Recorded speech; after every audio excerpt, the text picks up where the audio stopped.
Increíble cómo el caso de Nicolás Petro cada día se le complica más al gobierno. Por un lado tenemos el extraño incendio al carro de Daisurit Vázquez, principal testigo contra este señor, y en el que la policía sorpresivamente, en un informe preliminar y sin siquiera haber peritado el automotor, dijo que había sido un accidente, cuando todos sabemos que los carros no se incendian solos en un parqueadero, y más estando apagados. Por otro lado, el informe de Caracol Noticias deja nuevamente con la soga al cuello al hijo de Petro, quien según el informativo estaría en una alianza para tratar de justificar los ingresos y los millones que lo tienen hoy en líos con la justicia. Se trataría de que a través de una empresa de dudosa procedencia y perteneciente al clan criminal Vega Daza, de nombre Loss Prevention, la cual estaría creando documentos falsos, letras, registros y todo lo que se pudiera para que Nicolás Petro pudiera justificar el ingreso y procedencia del dinero que su exesposa Day Vázquez dijo haber recibido, en lo que sería un elemento clave en este entramado corrupto, es decir, que están firmando pagarés que debían ser registrados en la contabilidad de esa empresa como si fueran préstamos y aportes a campañas políticas. A cambio de esta especie de favor, el informe periodístico hecho por el periodista Ricardo Calderón hace referencia a lo que serían promesas por parte del involucrado Nicolás Petro para conseguirle contratos con entidades del Estado. Ahora es cuando empezamos a entender por qué están tan desesperados desde el gobierno por tener a su propia fiscal de bolsillo, ya que una vez posesionada,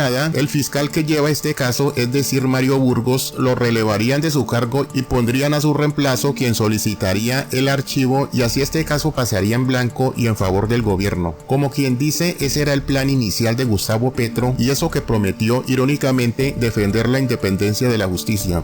Tremendo escándalo el que hay hoy en Colombia, y este es el tema que seguramente nos llevará toda la semana.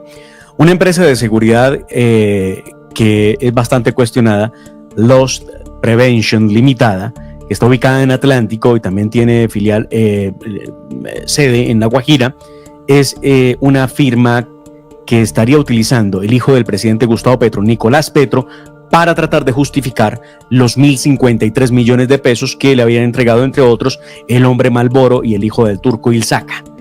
Esto se revela unos detalles de un cubrimiento y investigación que hizo Noticias Caracol, donde deja al descubierto cuál es el plan del hijo de Gustavo Petro con este asunto, que no es de menor importancia si se tratara de una empresa cualquiera.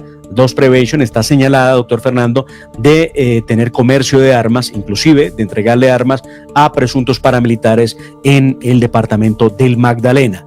Pero además, hace muy poco se supo del asesinato del último de los dueños de ese que llaman en la costa el clan Vega Daza en España, y ahí se desató todo lo que hay detrás de la empresa, de la que se dice el dueño, el que mataron en España, el que fue asesinado en España, estaba inclusive entregando o ofreciendo cocaína a cambio de protección en Europa, porque lo buscaban obviamente para asesinarlo.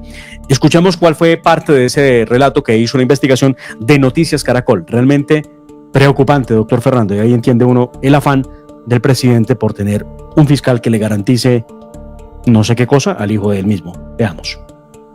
Presunta relación con grupos criminales no es el único lío que tienen. Me defenderé desde el plano legal. Loss Prevention también está mencionada en el escándalo por los dineros que habría recibido Nicolás Petro, el hijo del presidente Gustavo Petro, de parte del ex narcotraficante Santander López Sierra, alias el hombre Malboro, y del hijo del polémico empresario el turco Ilzaca. La Fiscalía tiene sospechas de que Loss Prevention y su representante legal, Lilian López, podrían estar comprometidos con falsedades que involucran al hijo del presidente.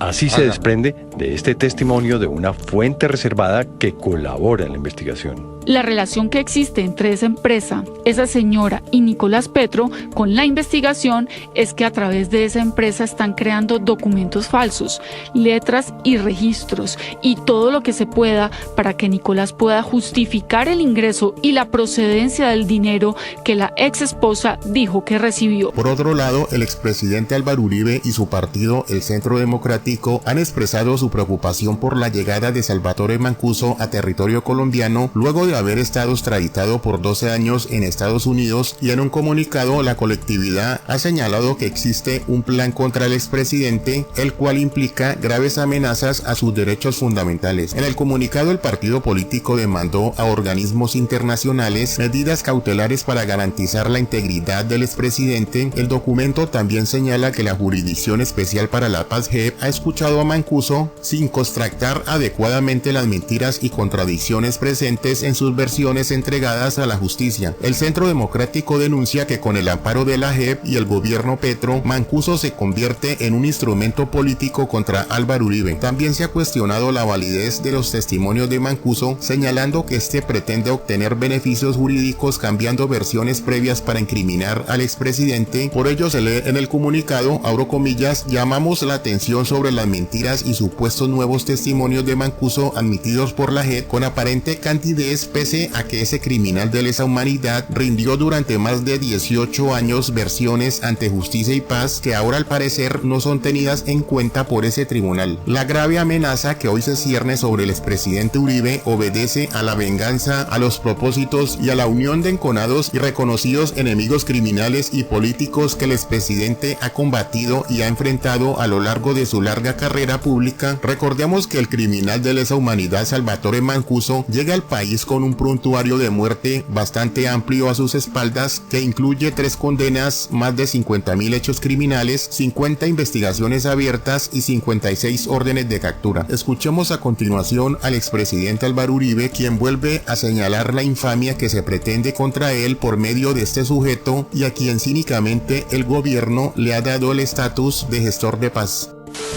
Mancuso, otros exparamilitares, la JEP.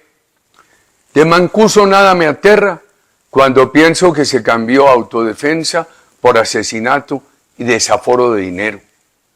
Hubo jactancia de control territorial y de órganos del Estado ante el silencio de muchos de sus voceros.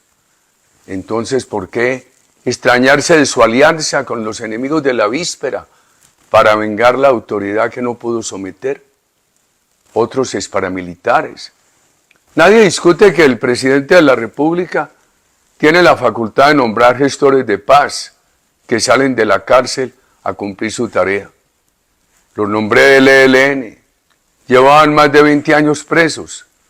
Después protesté porque sin causa justa lo revocaron. Que Mancuso sea gestor de paz, para algunos conviene y para otros no. Las razones tienen más intención de amenaza política que de paz, pero la discriminación es inexplicable. Hay paramilitares que fueron extraditados, tuvieron muchos años de cárcel en los Estados Unidos, regresaron y continúan presos en Colombia. Tenemos ejemplos como Rodrigo Tovar, conocido como Jorge 40, o Carlos Jiménez, a quien se le conoce como Macaco. ¿Qué tienen que decir para que los nombren gestores de paz? Deben acusarme. No los conozco, ni un saludo me he cruzado, como en varias ocasiones lo hice con Mancuso. Conversé una vez con el congresista Jorge Tovar, quien participó con mi señora en los diálogos de la Procuraduría. Es hijo de Jorge 40. Ya que dieron el paso con Mancuso, no hay razón para que a estos se lo nieguen. En la JEP forzaron el argumento de que Mancuso era el contacto, la bisagra con el ejército para incluirlo en los beneficios de esta jurisdicción. El abuso mínimo de la JEP es la publicidad de declaraciones de Mancuso, no corroboradas, que afectan el derecho fundamental de la honra de muchas personas. Y ahí me cuento.